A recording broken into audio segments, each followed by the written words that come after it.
پاک ہے، اس میں آقا علیہ السلام کے کچھ خصائص بیان کیے گئے ہیں۔ اللہ تعالیٰ نے اپنے سارے نبیوں کو ہی بڑے کمالات اور بڑے فضائل عطا فرمائے ہیں، لیکن کچھ خصائص اور کچھ کمالات اور کچھ اعزازات ایسے ہیں کہ جو اللہ تعالیٰ نے صرف اپنے آخری نبی جناب حضرت محمد مصطفیٰ صلی اللہ علیہ وسلم ہی کو ہی عطا کیے ہیں، اور وہ کسی اور نبی کو عطا نہیں کیے۔ اور وہ خصائص کتنی ہیں، لا تعداد ہیں، انکاؤنٹیبل ہیں، ان کی گنتی نہیں ہے۔ لیکن اس حدیث پاک کے اندر، بخاری مسلم کی حدیث پاک ہے، حضرت جابر رضی اللہ تعالیٰ عنہ سے روایت فرماتے ہیں کہ آقا علیہ السلام نے فرمایا کہ اللہ نے مجھے 5 نعمتیں وہ دی ہیں کہ جو مجھ سے پہلے اللہ نے کسی کو نہیں دی۔ تو یہاں اس حدیث پاک کے اندر 5 ہیں، تو کئی اور حدیث ہیں جن کے اندر اس کے علاوہ بھی ذکر ہیں۔ یہ کہ صرف یہ 5 خصائص نہیں ہیں، بلکہ یہ خصائص انکاؤنٹیبل ہیں کہ جو گنے نہیں جا سکتے۔ اب وہ 5 خصائص کون سے ہیں؟ ان میں سے پہلا خصائص اور پہلی خوبی جو اللہ نے میرے اور آپ کے نبی کو عطا فرمائی وہ یہ، حضور فرماتے ہیں کہ میں ایک ماہ کے راستے سے روم کے ذریعے میری مدد کی گئی۔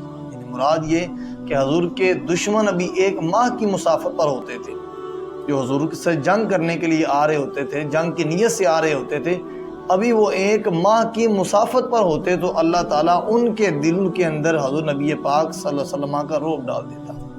یہ اللہ نے حضور کو یہ کمال عطا فرمایا تھا۔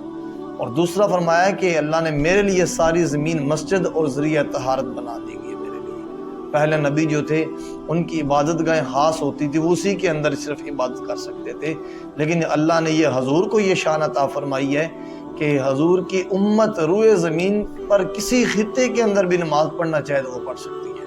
اللہ تعالیٰ نے ساری زمین اس امت کے لیے کیا ہے، وہ مسجد بنا دی ہے۔ اور تیسری، آقا علیہ السلام نے فرمایا کہ میری امت کے آدمی کو جس جگہ نماز آ جائے وہ وہاں ہی پڑھ لے، اور میرے لیے غنیمتیں حلال کر دی گئی ہیں اور مجھ سے پہلے کسی کے لیے حلال نہیں تھی۔ یعنی یہ حضور کے ذریعے اللہ نے حضور کی امت کو بھی یہ کمال دیا ہے کہ یہ جہاں چاہیں زمین کے کسی خطے میں بھی کیا ہے نماز ادا کر سکتے ہیں۔ اور پھر یہ کہ پہلے نبیوں کے لیے غنیمتیں نہیں تھی، جب مال غنیمت ملتا انہیں تو وہ کیا ہے جہاں آپ پہاڑ پر اکٹھا کر کے رکھ دیتے تھے، ان کے لیے جائز نہیں تھا۔ لیکن یہ اس امت کا، یہ حضور کا خاصہ ہے، حضور کا خصائص ہے، حضور کی خوبی ہے، فرمایا کہ میرے لیے مال غنیمت جو ہے وہ حلال کر دیا گیا ہے۔ اور چوتھا فرمایا کہ مجھے بڑی شفاعت دی گئی ہے۔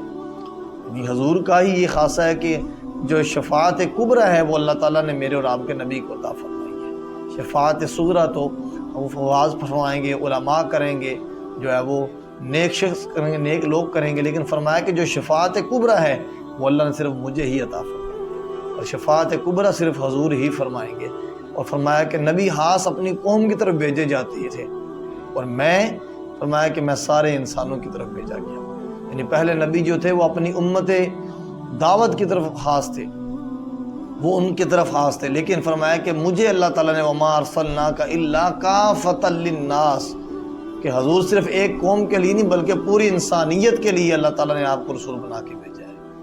یعنی جو ہے وہ حضرت آدم علیہ السلام سے لے کر قیامت تک اللہ تعالیٰ نے تمام انسانوں کے لیے اپنے نبی کو رسول بنا کے